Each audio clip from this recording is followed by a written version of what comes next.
मुझे लगा कि हाँ मनोज जी हमारे लिए कुछ कर रहे हैं, लेकिन वो हमारा भ्रम था मैम।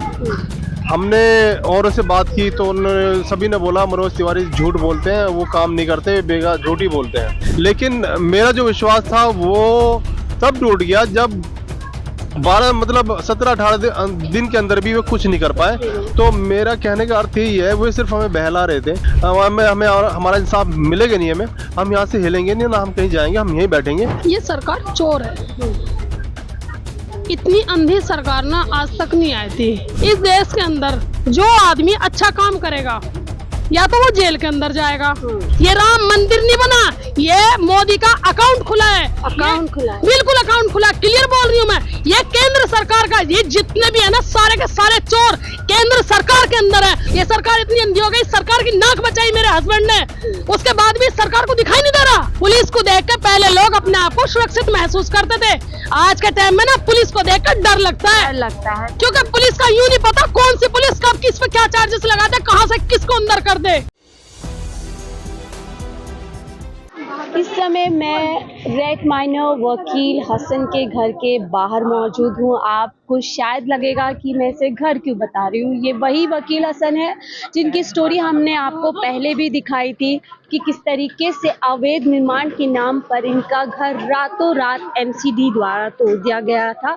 और जो इनका घर आता है वो आता है करावल नगर विधानसभा के अंदर, जिसका सांसदीय एरिया पड़ता है मनोज तिवारी के अंदर। मनोज तिवारी ने कई इनको आश्वासन किए। अब हम इनसे जानने के लिए आए हैं कि इतने समय के बाद इनकी जो लड़ाई इनके घर के लिए, क्योंकि किसी भी इंसान के लिए घर उसका बुनियादी अधिकार होता है, छत उसके लिए सबसे अहम होती है। और जब वो छत ही छिन जाए रातों रात, महज ये बोल करके कि आप जो इतने साल से इस घर में रह रहे थे वो अवैध तरीके से रह रहे थे, तो जो आप बीती इंसान बता सकता है वही बता सकते हैं। एक बार वकील हसन से फिर से जुड़ने आए कि अब जब चुनाव का समय सर पर है, देश में चुनाव होने वाले हैं, 4 जून को परिणाम आएंगे, भारतीय जनता पार्टी 7 सीट पर जीतने का दावा कर रही है। क्या मनोज तिवारी उनके इस एरिया से जीतते नजर आ रहे हैं, और साथ ही उनकी लड़ाई कितनी और आगे बढ़ी है वो जानूंगी। वकील सर जी, हम पहले आपसे मिलने आए थे, जब कितना समय उस बात को हो गया जब आपका घर टूटा था? मैडम जी, पहले तो मैं आपका बहुत बहुत धन्यवाद देना चाहूँगा कि आप हमारे लिए दोबारा आए और हमारी आवाज़ आगे पहुँचाने का आप काम कर रहे हैं।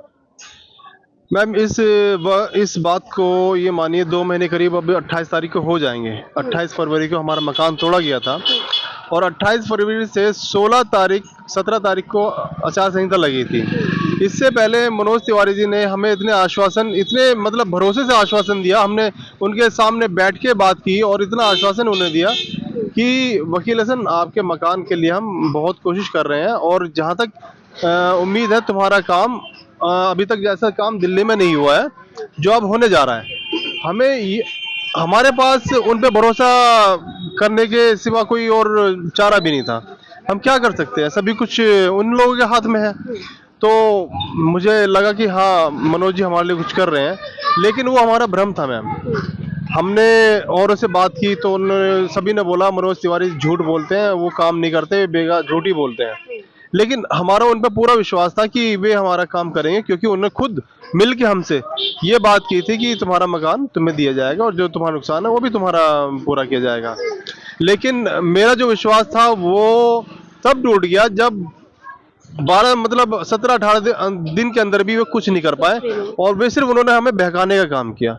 क्योंकि क्या होता है, 17-18 दिन बाद जब आचार संहिता लग गई, उसके बाद हमें जवाब ये मिलता है कि अब तो आचार संहिता लग गई है और अब हम कुछ नहीं कर सकते। तो मेरा कहने का अर्थ यही है, वो सिर्फ हमें बहला रहे थे और कुछ नहीं भी हमें यहाँ तक लाके छोड़ना था। अब 2 महीने हमें यहाँ बैठना जब तक हम मिलेगा नहीं, हमें और हमारा इंसाफ मिलेगा नहीं, हम यहाँ से हिलेंगे नहीं, ना हम कहीं जाएंगे, हम यहीं बैठेंगे और जब तक इंसाफ मिलेगा नहीं तब हटेंगे नहीं। लड़ाई आपने क्लियर कर दिया कि जब तक आपको आपका घर नहीं मिलता आप ये लड़ाई खत्म नहीं करेंगे। लेकिन इस बीच आपका त्योहार आया, रमज़ान का महीना रहा, ईद भी रही, किस तरीके से वो गुजरी? क्या इसी आधी अधूरी छत के नीचे, आपने जो टेंट वाली छत देख रहे हैं, इसी के नीचे आपने त्योहार मनाया और रमज़ान का महीना काटा? मैं बड़े दुख के साथ बताना चाहूँगा आपके बार, हमारे जो रमज़ान भी यहाँ गुजरे हैं आधे अधूरे गुजरे हैं। बड़ी हमें ये उम्मीद थी 1-2 दिन में काम हो जाएगा और हमने अपने घर में रमज़ान भी करेंगे और ईद भी करेंगे, लेकिन यहीं जहाँ बैठे हो यहीं हमने ईद मनाई। ठीक है, और यहीं हमने अपना जो हमसे 2, 4, 10, 20 रमजान रखे गए वो हमने यहीं रखे। यहीं हम अफ्तारी करते थे, यहीं हम सुबह सहरी भी करते थे और यहीं लेटते भी थे। और हमारे बच्चों के पेपर भी इधर 10th क्लास के चल रहे थे, वो यहाँ पर बैठ के अपना तैयारी भी कर रहे थे खुली छत के नीचे। खुली छत के नीचे मैम। तो चुनाव का माहौल आ गया है, आपके सांसद लगते हैं मनोज तिवारी। एक तरफ देश में 2014 से लेकर अब तक कई बड़े दावे किए गए हैं, उसमें सबसे बड़ा दावा ये भी किया गया कि जहां छत वहीं मकान, जहां झुकी वहीं मकान। ऐसे में हम देखते हैं कि रेट माइनर आपने देश का सम्मान बढ़ाया था, 40 जो मजदूर हैं उनकी जान बचाई थी जब बड़ी बड़ी मशीनरी फेल हो गई थी, आप और आपकी टीम गई थी, और अब आपकी छत इस तरीके से छीन ली जाती है। और उसके बाद सरकार का रवैया कैसे देखते हैं? मैडम पहले तो मैं इस चीज़ से आपको अवगत कराना चाहूँगा, जो मेरे फादर थे वे भी आर्मी में थे। मेरे जो बड़े भाई है अभी 2022 में कर्नल पोस्ट से रिटायर हुए हैं, वे अभी उनका भी अपने देश के लिए बहुत बड़ा योगदान। यहाँ तक मेरे जो फादर थे 71 की जो लड़ाई थी पाकिस्तान से, उसमें लड़े थे, ठीक है। और मैंने भी अपने देश के लिए कंट्रीब्यूशन 41 लोगों को निकाला, ठीक है, उन्हें निकाल के विदाउट स्क्रैच वहाँ से लेके आया हूँ। चौथे, मेरा जो बच्ची है अभी 10th क्लास में ही है, वो यहाँ के गरीब 40 से 45 बच्चे जो गरीब, जिनके पैरों में चप्पल नहीं होती, जिनके बेचारे का मुंह नहीं धुले होते, उनके पास पैसे नहीं होते, ट्यूशन पढ़ा रही है विदाउट फीस के, उनको ट्यूशन भी उनको पढ़ाती है। और इतना सब होने के बावजूद जो सरकार हमारा दावे करती है सबका साथ सबका विकास, मैं तो एक सरकार वाले बोलते हैं, मैंने जो काम किया है एक्सेप्शनल वर्क किया, असाधारण कार्य किया है, और उस असाधारण कार्य का मुझे जो इनाम मिला वो मिला है मेरा मकान तोड़ के। क्या इन बातों से विश्वास किया जा सकता है कि सरकार सच बोल रही है? मुझे नहीं लगता मैम। ये कथनी और करनी में बहुत बड़ा फर्क है सरकार की, कि सरकार बोलती है सबका साथ सबका विकास, ऐसा है नहीं। वो सिर्फ एक वर्ग को तोड़ने की कोशिश कर रही है, लेकिन मजबूत है हम, इतनी जल्दी नहीं टूटेंगे। मजबूत है। जिस समाज की आप बात कर रहे हैं, हमने देखा जब आपका घर टूटा था तब भी आपने बोला था कि शायद मैं एक ऐसे समाज से आता हूँ, इसीलिए मुझे टारगेट किया गया, क्योंकि आसपास के जो घर हैं वो सुरक्षित है। मैडम बिल्कुल, बेशक, बिल्कुल, मैं बेहिचक इस चीज़ को कहना चाहूँगा कि मेरी जगह यहाँ मिश्रा जी होते या ठाकुर होते या सिंह होते या शुक्ला होते, तो ऐसे ऐसे 10 मकान उनको मिल चुके होते और करोड़ों रुपए, और बल्कि मैं तो बोलता हूँ उनकी मूर्ति बना के उनको पूजा जा रहा होता। लेकिन मेरा नाम वकील हसन है, वही बात आती है, मेरा नाम वकील हसन है, तो ये बर्दाश्त नहीं है मैम। मुझे लगता क्या है भी ऐसी, आजकल का माहौल भी ऐसे है कि अगर किसी वकील हसन ने कोई अच्छा काम कर दिया, उसका नाम हो गया, तो सरकार ये नहीं कि उसे बढ़ाने की कुछ वो करेगी, वो उसे और वापस ज़मीन पर लाने का प्रयास करती है, और वही मेरे साथ हुआ है। तो लड़ाई आपकी जारी रहेगी, आपने जैसा कि बताया। थोड़ा सा मैम शबाना मैम आपसे भी जानूंगी, मैंने देखा कि इस लड़ाई को काफ़ी ज़मीनी पे हमने देखा, चाहे प्रोटेस्ट की बात हो, चाहे आप जो है डीडीए के ऑफिस भी गई थी, अफसर से मिली थी, आपकी बहस भी हमने हमारे चैनल के जरिए दिखाई थी। क्या लगता है सरकार के रवैये में कोई फ़र्क आया, या फिर वो चुनाव को देखते हुए सिर्फ टाले में लगे हुए थे? ये सरकार चोर है। इतनी अंधी सरकार ना आज तक नहीं आई थी। ये सरकार कहती है कांग्रेस ने ये किया, कांग्रेस ने वो किया, कांग्रेस ने लोगों को लूटा है। सबसे ज्यादा ना केंद्र सरकार लोगों को लूट रही है। हमें 2 महीने होने के लिए जा रहे हैं, हमारे बच्चों के फाइनल एग्जाम थे, फाइनल एग्जाम होने के बाद भी ये सरकार इतनी अंधी हो गई कि वकील हसन ने इतना बड़ा काम करने के बावजूद इनाम तो सरकार क्या देती, जो हमारे सर पे छत थी ना वो तक छीन ली। इस सरकार का काम पता क्या है कि आज के टाइम में इस देश के अंदर जो आदमी अच्छा काम करेगा या तो वो जेल के अंदर जाएगा। अब जैसे केजरीवाल है, केजरीवाल जी ने क्या बुरा किया है? अगर सर्च किया जाए तो हर चीज में अच्छा ही किया है। भाई औरतों के लिए यात्रा फ्री कर दी है, हॉस्पिटल फ्री कर दिए हैं, डिस्पेंसरी बना दिया, गली में क्लिनिक मोहल्ले बना दिए हैं, स्कूल बिल्कुल फ्री है, स्कूल के अंदर सारी बच्चों को जो फैसिलिटीज होनी चाहिए वो सब है। केंद्र सरकार ने क्या किया है? क्या केंद्र सरकार का कुछ है?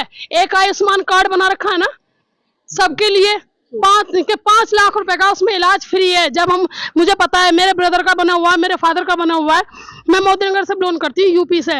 मेरे भैया को दौरे आ रहे थे और मैं और मेरे हस्बैंड दोनों कम से कम 6 से 7 हॉस्पिटल हमने चक्कर काटे थे। सबने कहा था एक्सेप्टेड नहीं है, हमारे यहाँ पर ये फैसिलिटी नहीं है, या हमारे यहाँ पर ये फैसिलिटी नहीं है।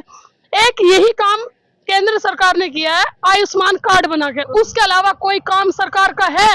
इस केंद्र सरकार का कुछ भी नहीं है।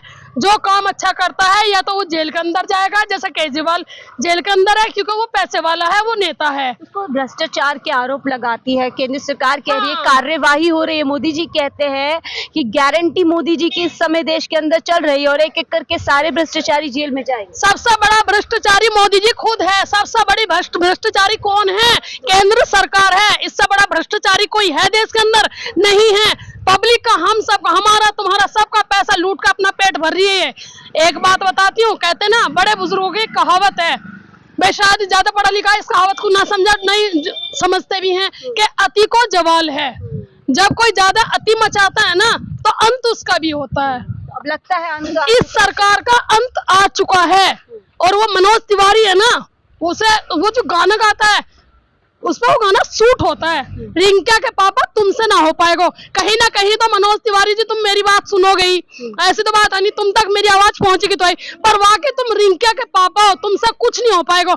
एक नंबर का झूठा आदमी, एक पैसे का नेता नहीं है, बिल्कुल घटिया किस्म का। इसके जितना घटिया नेता नहीं देखा। सोने बिहार के अंदर जाकर देखो, सर्वे करके आओ। 10 साल से ही यहाँ का सांसद है, पीएम ही यहाँ का 10 साल से। इससे पूछो एमपी, इससे कोई ये पूछे कि तूने 10 साल के अंदर क्या किया है। कह रहे हैं कि मैंने काम किया और इसीलिए एक बार फिर भाजपा ने मुझ पर विश्वास किया है और तीसरी बार मुझे जनता के बीच। ये कुछ नहीं, कोई विश्वास नहीं करता। पैसे दे दे के ये लोग टिकट खरीदते हैं और हम जैसे गरीब लोगों का खून चूस चूस के कुर्सी लेके बैठ जाते हैं।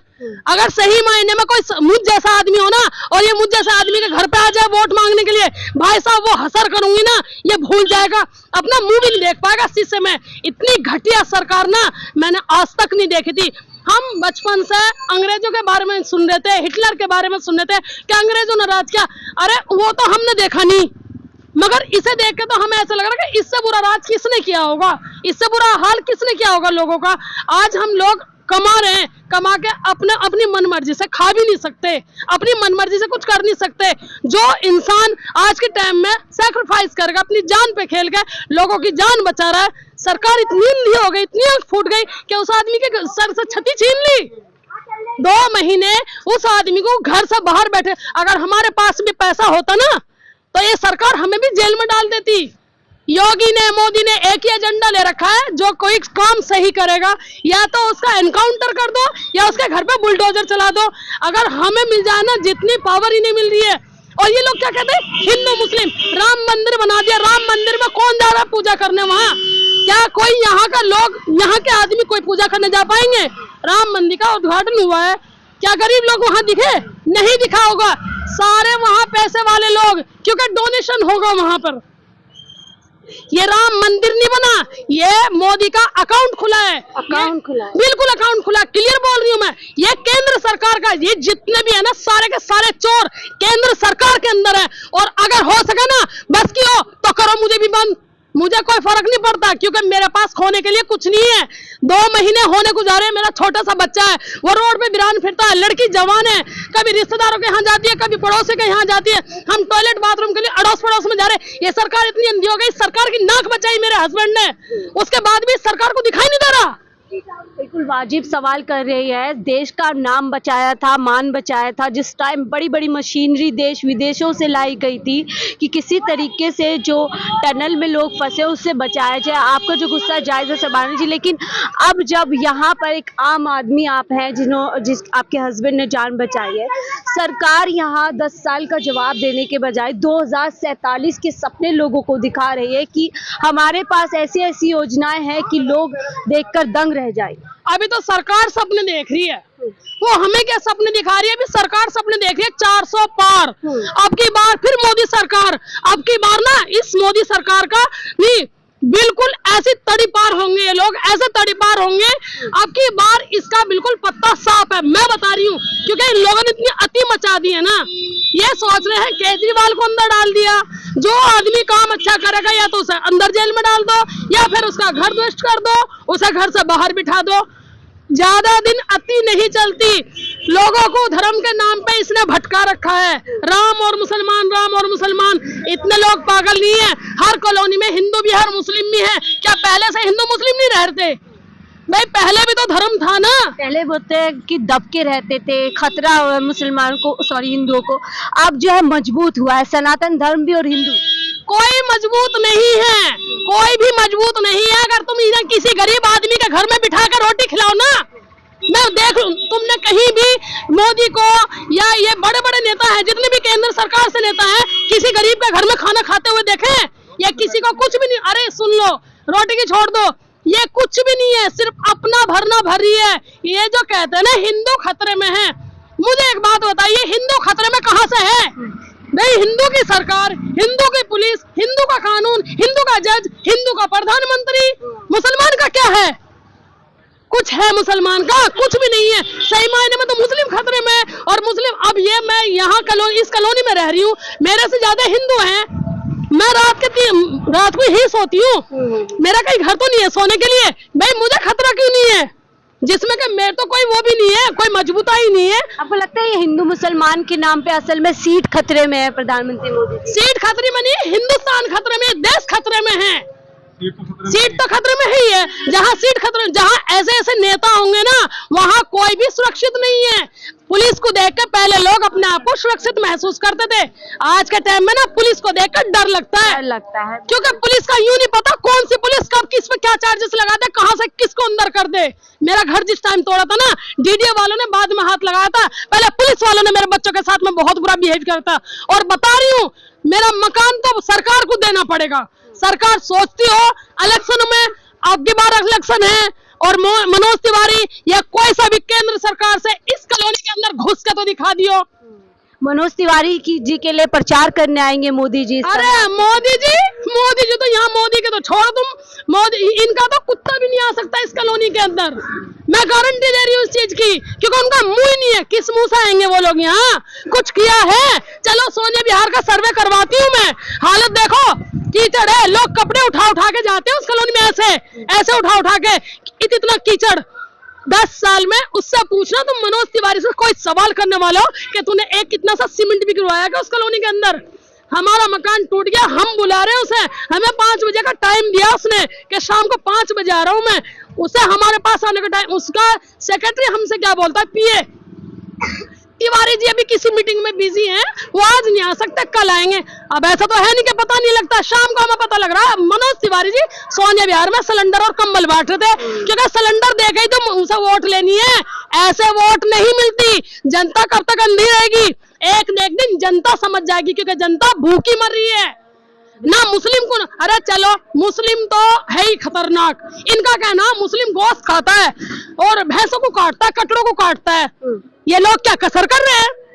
अरे जितने भी ये तबेले देख लो ना गायों को, मुसलमान अगर भैंस का गोश्त लेके जाते हैं ना, बकरे का, तो ये लोग गाय का गोश्त बना के उसे जेल में डाल देते हैं। और सबसे बड़े जितनी भी तस्करी हो रही है ना गाय की, किसकी हो रही है? ये बड़े बड़े जो नेता बैठे हैं ना, जितने भी बड़े बड़े नेता, वो लोग तस्करी करते हैं, बाहर विदेशों में गाय का गोश्त सप्लाई करते हैं। दोहरी बात है आपको करिए। एक और सवाल करूंगी, अब मनोज तिवारी जब चुनाव में यहाँ सर है, क्या लगता है एक बार तीसरी बार जनता उनको चुनने वाली है या इस बार वो घर वापस जाने? आपकी बार तो वो रिंकिया का पापा है, वो घर जाएगा और वही भोजपुरी गाने गाएगा, क्योंकि वो भोजपुरी गाने गाने के लायक ही है। और मैं तुम्हें इस क्या नाम, इसके साथ में ना, बाइट के साथ में एक वो भी दूंगी, उसका गाना, उसे जरूर लगाना उसके साथ में, वो उसी के लायक है।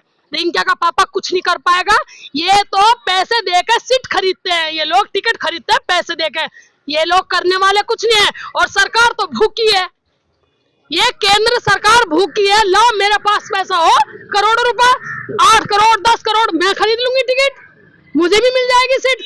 मगर ऐसा कुछ नहीं है। जनता कब तक वोट देगी? जनता कब तक धर्म के नाम पे अंधी बनेगी?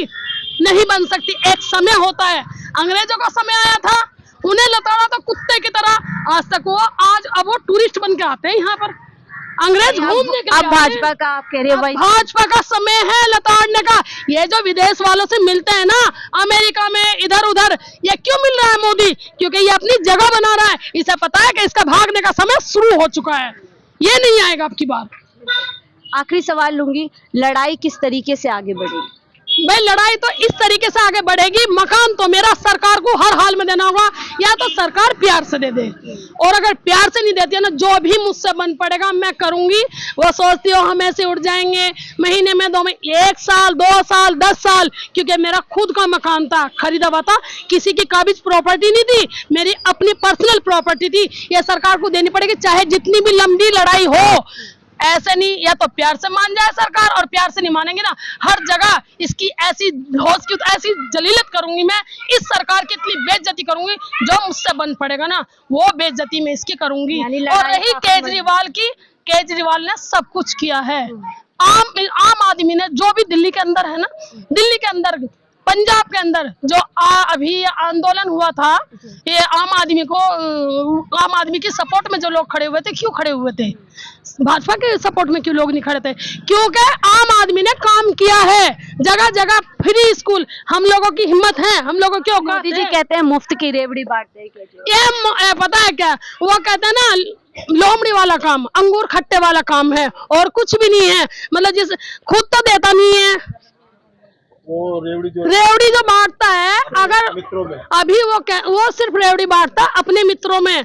मोदी करता है अपने लोगों के लिए, जितने भी चोर, जितने भी बेकार, जितने भी तड़ी पार, सब जितने भी है ना, वो सब पूंजी वालों को, अमीर लोगों को, उसकी बराबरी के लोग हैं। और आम आदमी गरीब लोगों के लिए कर रहा है, बिल्कुल पेंशन कर रहा है। तो देखिए आम आदमी, ये भी एक आम आदमी है, क्योंकि इन्होंने भी सरकारें देखी और खुद बता रही है। मनोज तिवारी का कैसा यहाँ पे 10 साल का कार्यकाल रहा है, थोड़ी सी बातचीत आखिर करूँ उनके साथ। अब जब चुनाव का समय है, आपके क्षेत्र में भी वोट मांगने के लिए आएंगे, यहाँ से सांसद रहे, क्या आप लोग एक तरीके से एक मत पे हैं कि इस बार सरकार में बदलाव करना है, जो आपका सांसद है उसको चेंज करना है? मैडम 2014 से पहले हमारे दिल्ली में, मैं 2014 से, मैं तो बहुत पहले से रह रहा हूँ यहाँ पे। 2014 से पहले हमारे स्कूलों की स्थिति, अस्पतालों की स्थिति और बहुत सारा मतलब चीज़ें जो थी, बहुत बुरी स्थिति थी। केजरीवाल जी ने आके हमारे दिल्ली क्षेत्र को चमकाया भी, और जैसे मेडिकल लाइन हो गया, हॉस्पिटल हो गया, और शिक्षा क्षेत्र हो गया, औरतों के लिए बस फ्री यात्रा हो गई, बहुत सारे बिजली मतलब इलेक्ट्रिसिटी फ्री कर रखी है पूरी। मतलब ये मेरे को समझ में नहीं आ रहा, अगर कोई नेता पब्लिक के लिए कर रहा है तो वो देशद्रोही है। मतलब उस पर जांच से बैठाओ, कर कैसे, ये ना पढ़े लिखे की बात है ना, पढ़े लिखा मैनेजमेंट अच्छा होता है। हमारे बीजेपी में आधे से ज़्यादा तो कांग्रेस के ही लीडर्स हैं, जिन्हें बेईमान कांग्रेस ने ये किया, कांग्रेस ने हो गया। आधे से ज़्यादा जब देखेंगे ना, वो दूसरी पार्टी के लोग मिलेंगे उसमें। तो अब मोदी जी को ये चीज़ें दिखाई नहीं दे रही है कि कांग्रेस बेईमान थी या कांग्रेस के मेरे अंदर आ गए। रही बात, इस बार बदलाव हमारे क्षेत्र में तो जरूर होगा मैम, आपके क्षेत्र में बिल्कुल होगा मैम। चलिए, बहुत बहुत शुक्रिया हमसे बात करने के लिए। तो वकील हसन जी से ये चर्चा कर रहे थे हम कि उनके मकान का क्या बना, और आपने खुद उनकी ज़बानी सुना कि किस तरीके से सरकार के नुमाइंदे यानी मनोज तिवारी पिछले 2 महीने से उनको घुमाने का काम कर रहे हैं, और एक दिन पे दिन एक तरीके से जिस तरीके से टाला जाता है।